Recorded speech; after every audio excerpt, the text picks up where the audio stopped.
berikan tepuk tangan dengan meriah Kak Prasetyo Herlambang.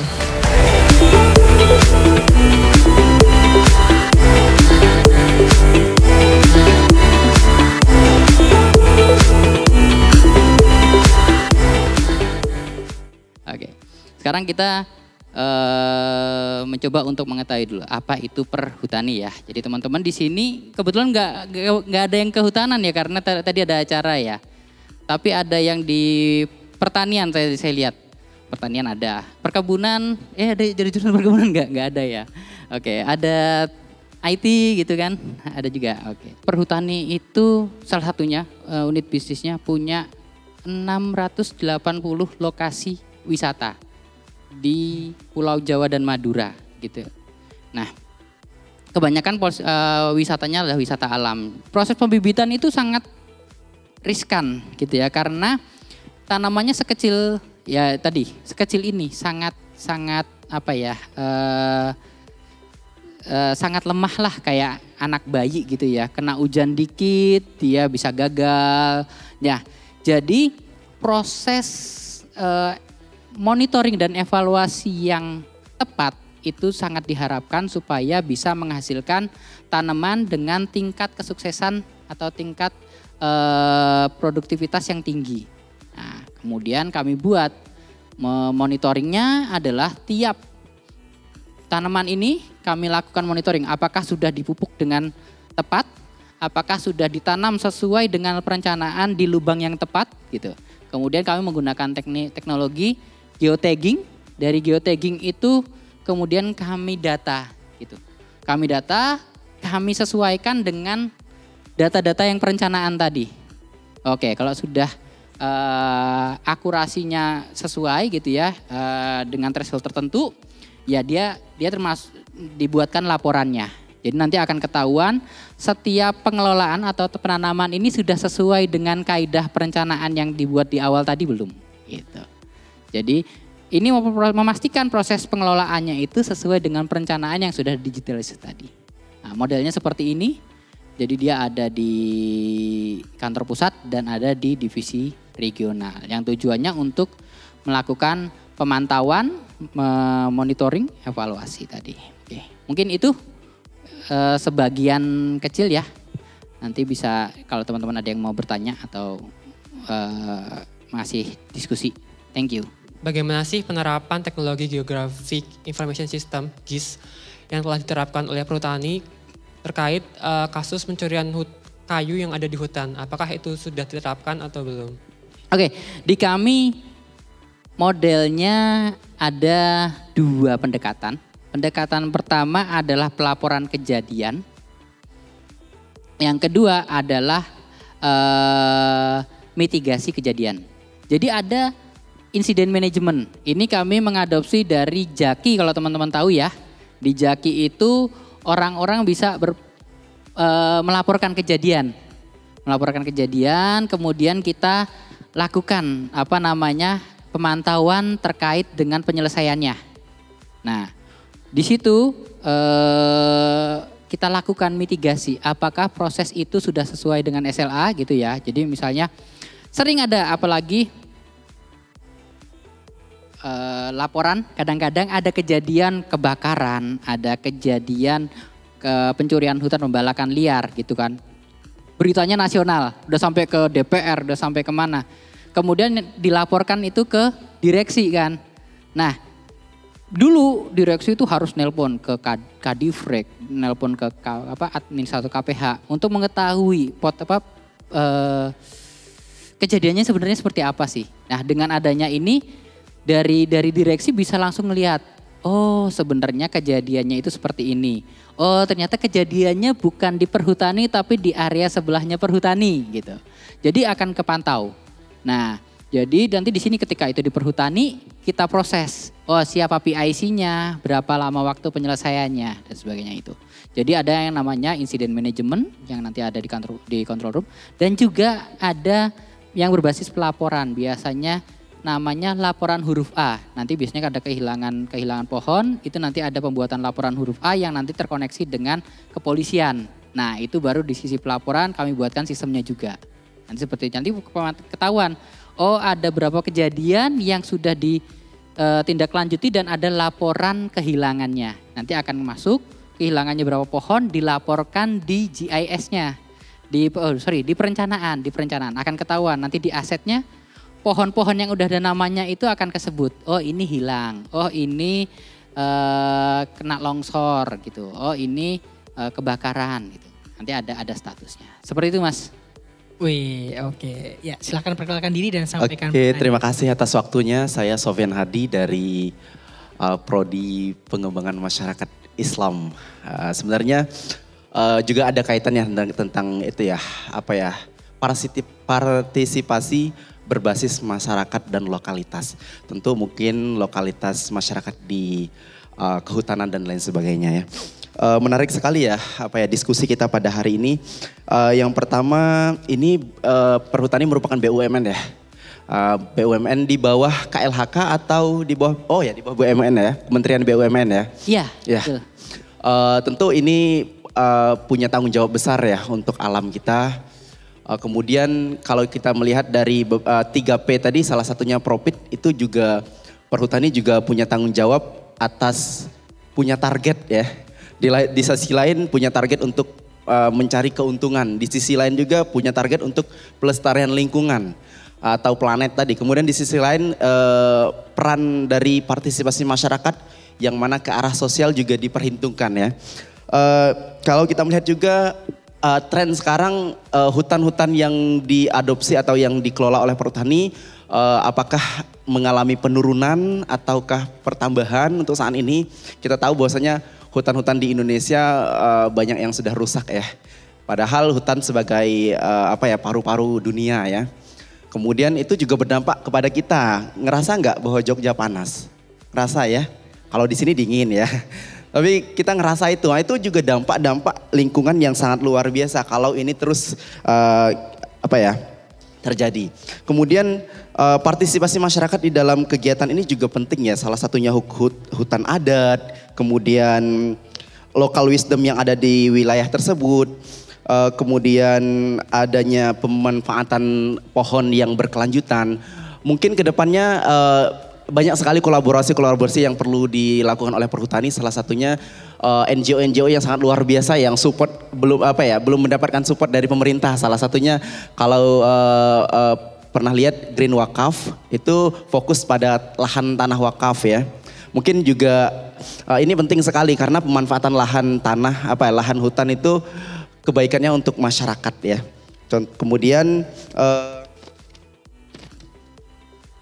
yang ingin saya tanyakan lagi di sini. Proyek-proyek strategis pemerintah terkadang kan gagal nih. Kemarin kita lihat ada hutan, apakah itu merupakan bagian dari Perhutani yang kemarin gagal atau belum berhasil lah proyek swasembada ya. Nah, itu bagaimana sih kiat-kiatnya untuk mengembalikan hutan kembali? Saya kira ini penting ya. Kemudian perlindungan terhadap satwanya. Flora, fauna, dan biodiversity bahwasanya Indonesia merupakan salah satu biodiversity yang sangat luar biasa yang merupakan anugerah bagi kita. Kemudian itu juga nanti ke arah biofarmaka ya untuk kebermanfaatan untuk herbal-herbalnya juga sangat penting ya saya rasa. Saya rasa itu saja sih banyak hal ya untuk didiskusikan karena mungkin waktunya tidak cukup ya. Terima kasih. Wassalamualaikum warahmatullahi wabarakatuh. Oke, yang pertama terkait dengan kehutanan sosial gitu ya. Perhutani 2,4 juta hektar. Dikelola oleh 13.000 karyawan.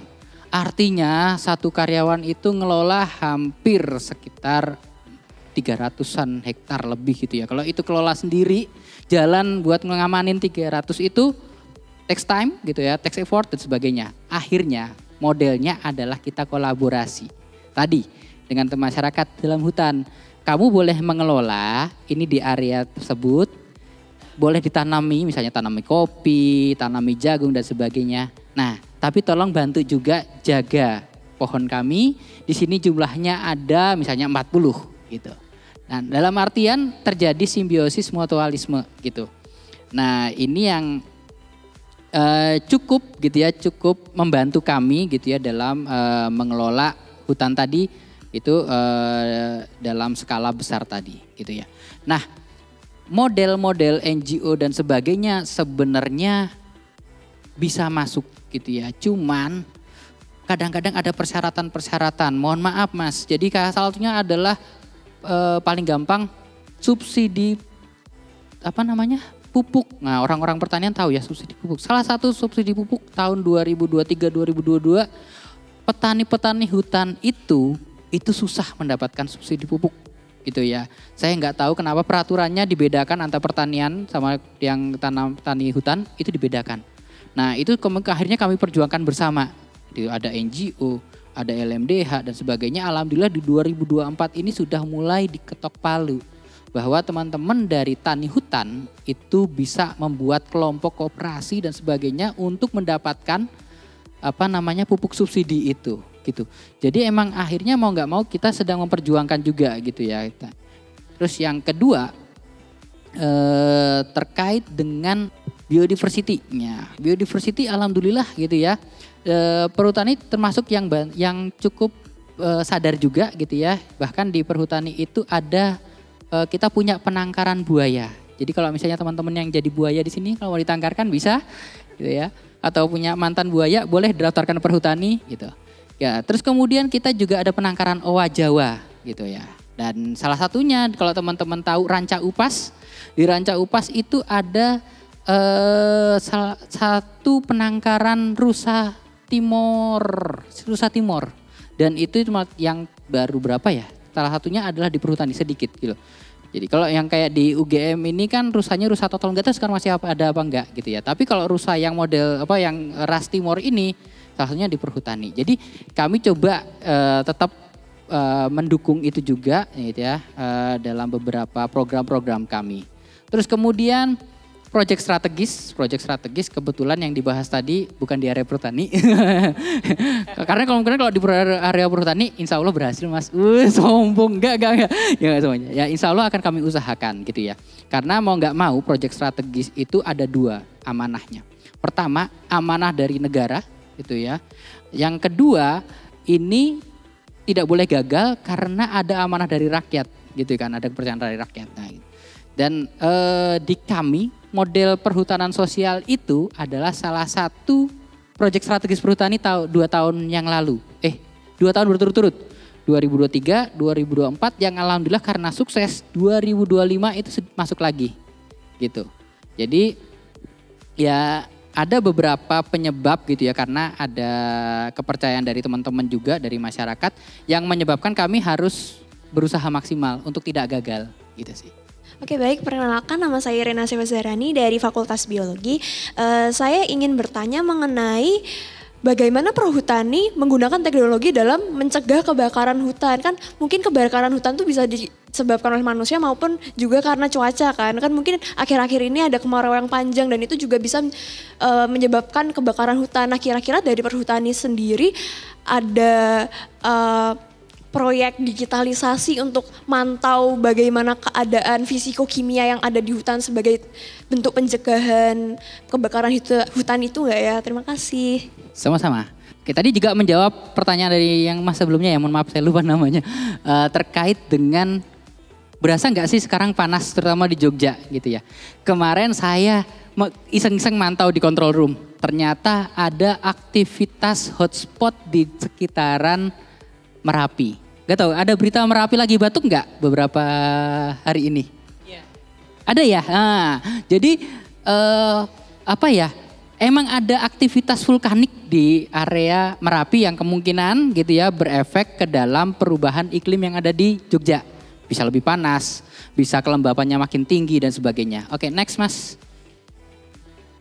Oke, ya ini ada beberapa gitu ya. Modeling kita namanya kebakaran hutan itu baru bisa kita mitigasi, belum bisa dihentikan ketika ada kebakaran. Jadi pertama itu kita integrasi dengan SAR geografik gitu ya. Kemudian ada NOAA Weather, kemudian ada NASA Hotspot Satelit dan Fierce Fire Map. Ini kita memantau gitu. Ada potensi-potensi kebakaran tidak? Ada titik-titik kebakaran yang terjadi ada atau tidak? Jadi pernah di daerah Jawa Timur di gunung apa saya lupa itu pernah ada kebakaran hebat besar yang berimbas ke area hutan perhutani. kami dapat laporan dari kementerian, dari DPR, kemudian direksinya dipanggil, kemudian saya disuruh waktu itu saya termasuk salah satu yang melakukan analisa. Ternyata titiknya dulu awal api itu ketika kita lihat dari map itu dulu dari perkebunan di sebelah perhutani. Kemungkinan waktu itu mungkin lagi ada pembebasan lahan atau setelah panen gitu ya dibakar. Tapi ternyata nyebar ke perhutani gitu ya. Jadi bisa dilakukan, oh titiknya ini tanggal segini mulainya dari mana sih? Bisa kita mundur lagi dulu nyebarnya kemana. Jadi ketahuan nanti titik apinya di mana. Kemudian ketika melakukan mitigasi, ketika ada kebakaran, kami sambungkan dengan NOAA Weather. Oh, ada curah hujan enggak di sekitaran? Oh, anginnya mengarah kemana? Yang harus kami lakukan adalah menutup area yang di mana sesuai dengan arah angin ketika terjadi kebakaran, gitu, untuk melakukan mitigasi. Nah, beberapa data source eksternal ini kami lakukan, kami analisa, gitu ya. Kemudian kami laporkan ke daerah untuk dilakukan mitigasi dan proses tadi ya kalau misalnya kebakaran ya melakukan insidennya kita biar penghentian kebakaran itu mungkin gitu Mbak. Jadi itu ya. Jadi emang kami pakai semuanya ini.